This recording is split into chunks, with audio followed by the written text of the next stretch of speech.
Leaked Tesla Cybertruck frame image shows disappointing design detail. A leaked Tesla Cybertruck frame image shows a disappointing design detail that many owners hope to have. As there is no cargo tunnel into the vault that would extend the hauling length, allowing for long materials to extend from the bed into the cabin.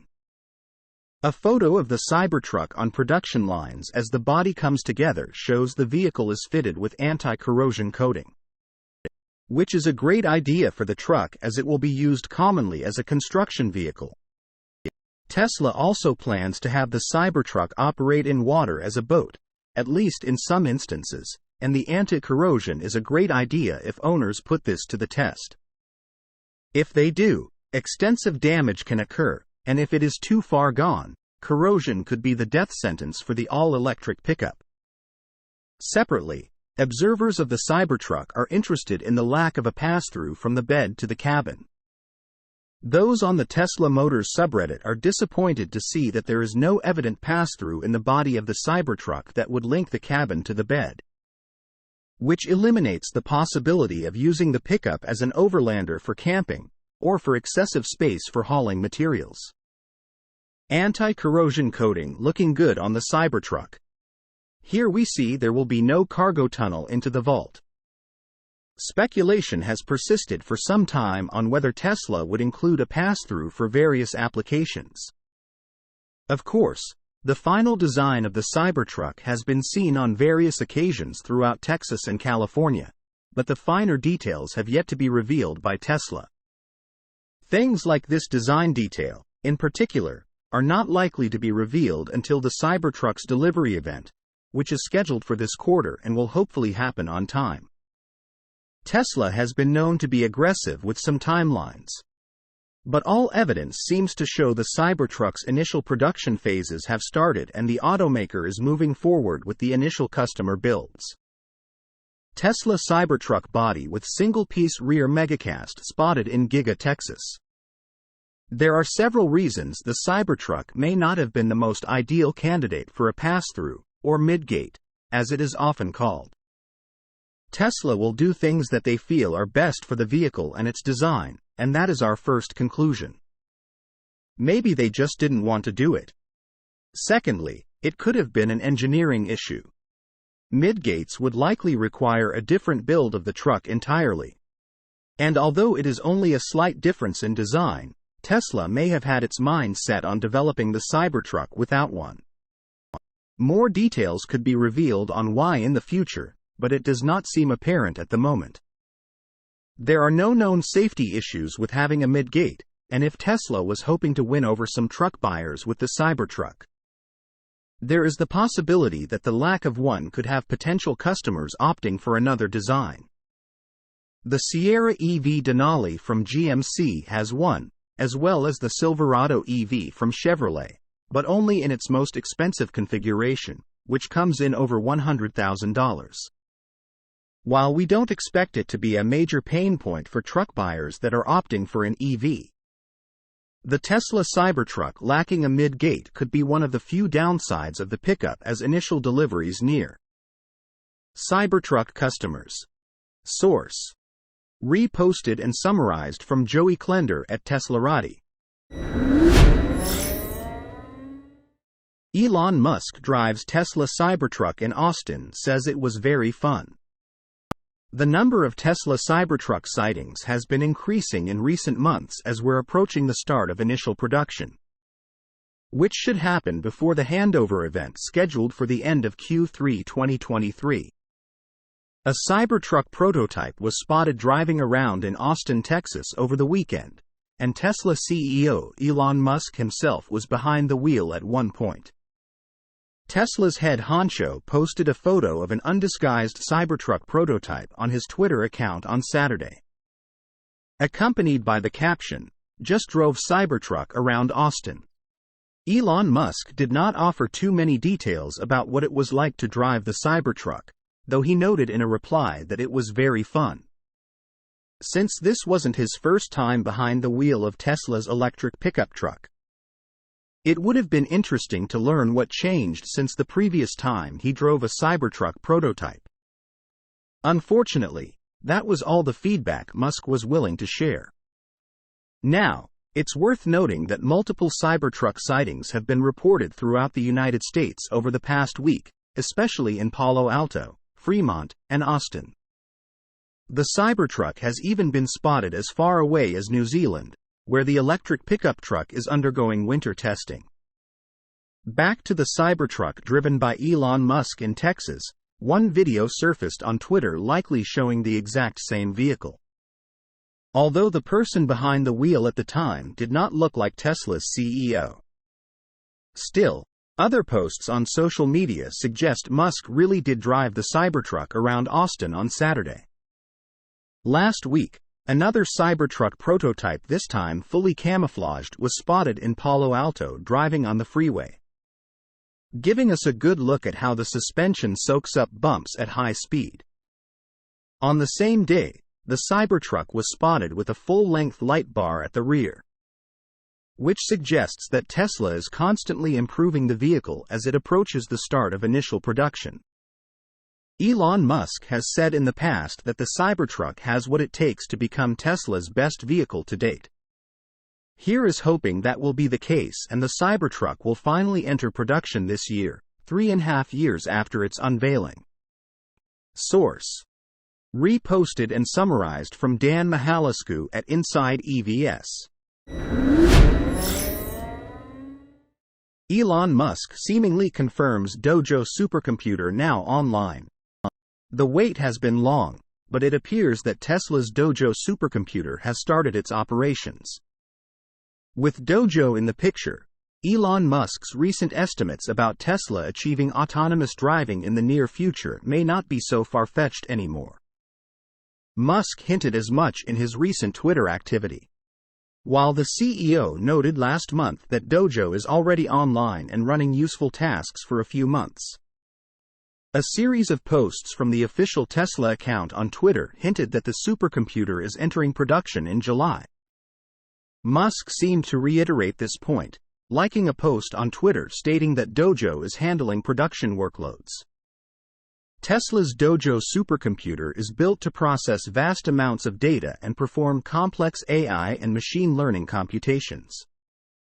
While the exact technical specifications and details of Dojo are not publicly disclosed, the supercomputer is expected to be capable of processing and analyzing massive amounts of sensor data collected from Tesla vehicles during real-world driving scenarios.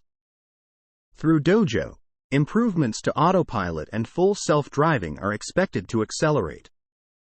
When Tesla presented Project Dojo during AI Day 2021, the company noted that the supercomputer is built with multiple aspects such as simulation architecture, which Tesla is hoping could be expanded for a more universal use.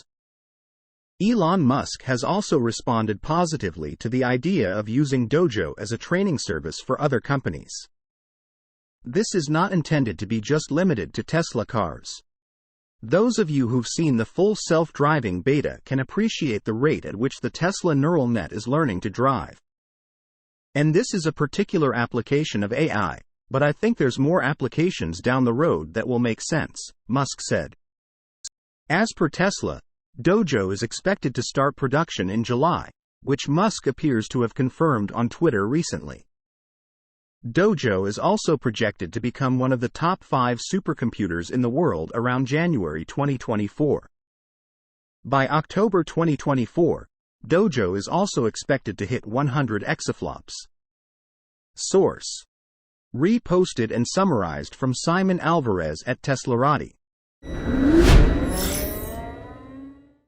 Used electric car prices are collapsing.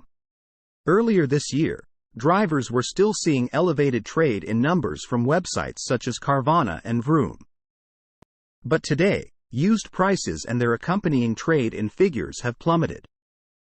There are many reasons for this, but Tesla's drastic price cuts, increased production, and rising interest rates all likely played a part. With these price drops, now highly inflated used car prices are a thing of the past.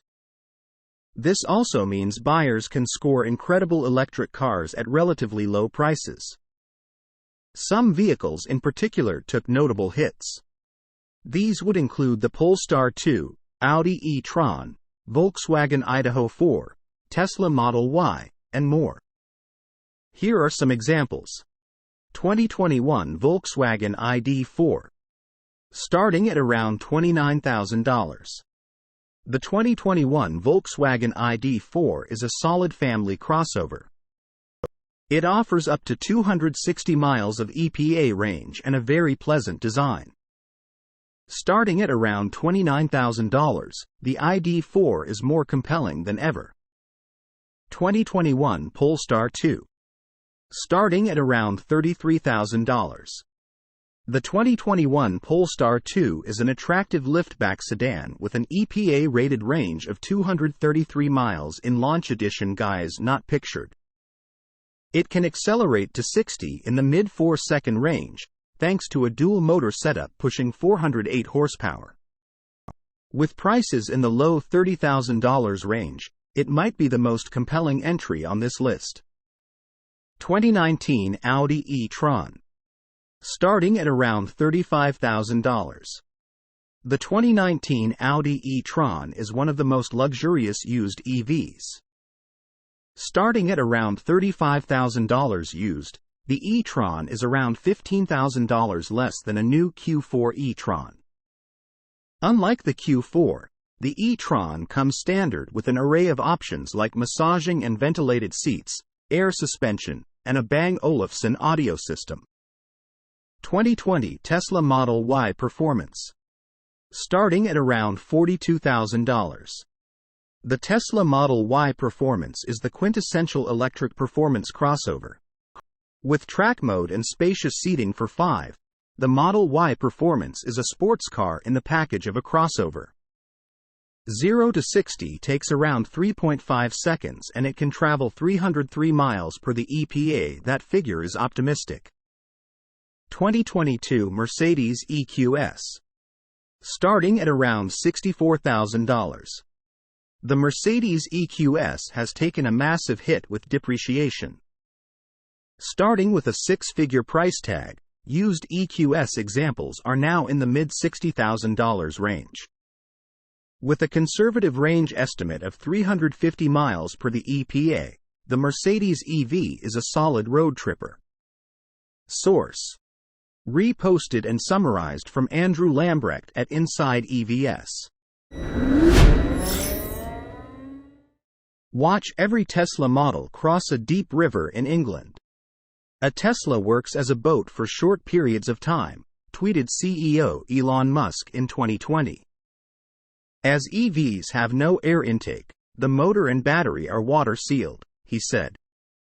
Fast forward to 2023, and it seems like some Tesla owners are taking Musk too seriously.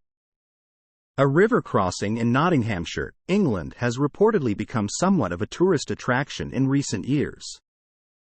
Christened the Rufford Ford, it is part of the Rainworth Water River, which commuters have to cross to get to the other side.